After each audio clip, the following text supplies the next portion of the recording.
It's one of the biggest breakout shows on television, and today we are at PaleyFest Los Angeles, where we're chatting with the cast of Better Call Saul, including the guy right behind me, Saul Goodman / Jimmy McGill himself, Bob Odenkirk. So get ready for a great day behind the velvet rope.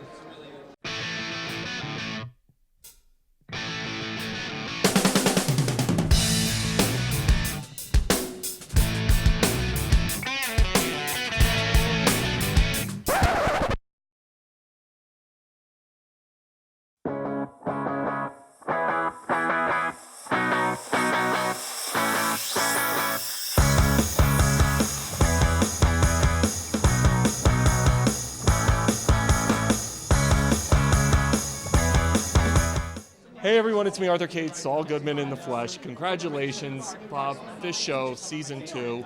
When you break out of Breaking Bad, and then you have another hit like this, based around your character as an actor, what's that experience like? Incredibly rewarding. We all work hard at every job we do. Even the worst show on TV that gets canceled, everybody gave it their all. And so that sort of doesn't change from show to show. But for it to work like this has worked for the audience, everything has to come together, and it's a rarity. It's very hard to achieve. It starts with the writers, Vince Gilligan and Peter Gould, and of course Vince Gilligan created Breaking Bad. But he and Peter discovered this show. They didn't know what they were going to write. They didn't know what it would be. They work hard to make this an honest show and a rewarding one to watch. And it's unique. He's such a complicated character. He is. You're able to bring both your dramatic chops as well as your comedic chops to it. Talk to me about being able to intertwine that to create the complexity of Saul. Well, I mean, at the core of it is just be honest. You know, try to play the moments as honestly as you can and simply. Sometimes Saul, or Jimmy McGill, as he is in this show, is running a game on the other person he's talking to.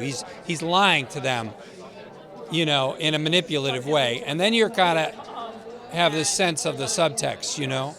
But mostly you just look at everything that the character says and you realize that, like a real person, he's going through his life and he's discovering each moment as it comes to him, and he's reacting in an honest way.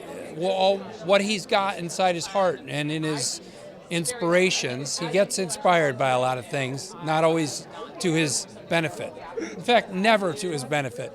People always say they love Saul because he's good at what he does. And I'm like, is he good at what he does? He's good in the moment.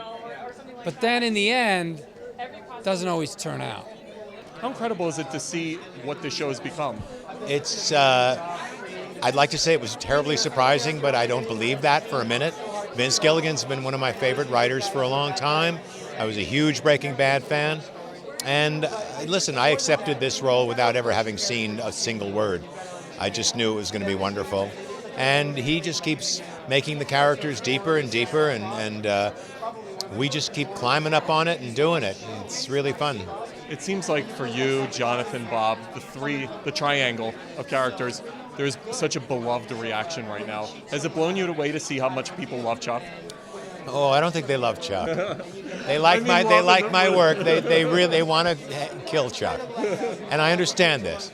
But I think that there are certain episodes coming up that it will not excuse all of his behavior, but it will explain it to some extent. We will see a little deeper into what makes this guy and what makes this interesting relationship between these two brothers as complex as it is.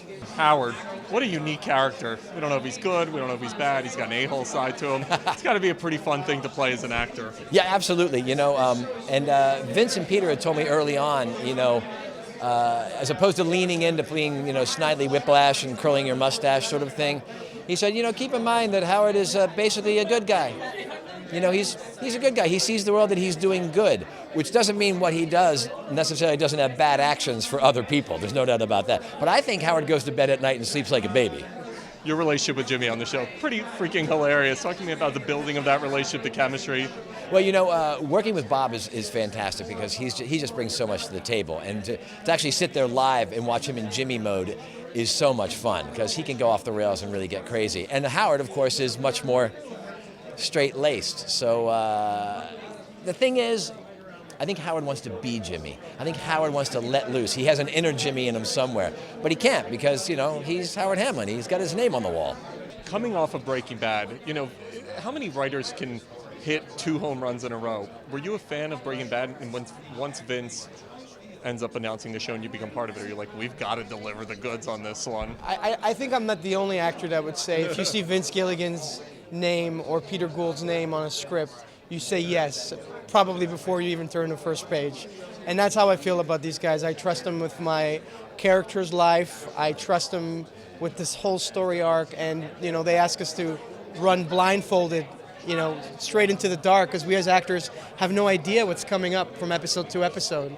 And every one of us just goes for it, and it's a fun roller coaster ride. Did you think this thing was going to do as well as it's doing? No, not at all. I mean, one of the great moments for me was when folks stopped asking exclusively about when they were going to see Walt and Jesse, and they started asking about the characters who are from Better Call Saul, like Kim Wexler, who's played by the beautiful Ray Seahorn, or they've been asking about Nacho. They've been asking about the Kettlemans, and that's a wonderful thing that people are as into the characters on this show as they were on the characters in Breaking Bad. What was the point when you knew that Saul could be his own spin-off character? I don't think we really knew until people started telling us, saying nice things to us like home run. All I can tell you is that we thought he'd be fun to write about. And that feeling dates back to probably, I'm being a little conservative here, probably season 3 of Breaking Bad. We started talking about it kind of, sort of, in earnest. Is that fair to say? Peter created the character as Walter White's so-called consigliere back in season 2 of Breaking Bad, and we liked the guy from the get-go, but I think probably about a year or so after that, we started joking about the idea of having a spin-off series. But even when AMC and Sony very nicely said, you can go ahead and do it, only then did we start to think, gee, is this such a good idea? Maybe it's not, but luckily at that point it was too late.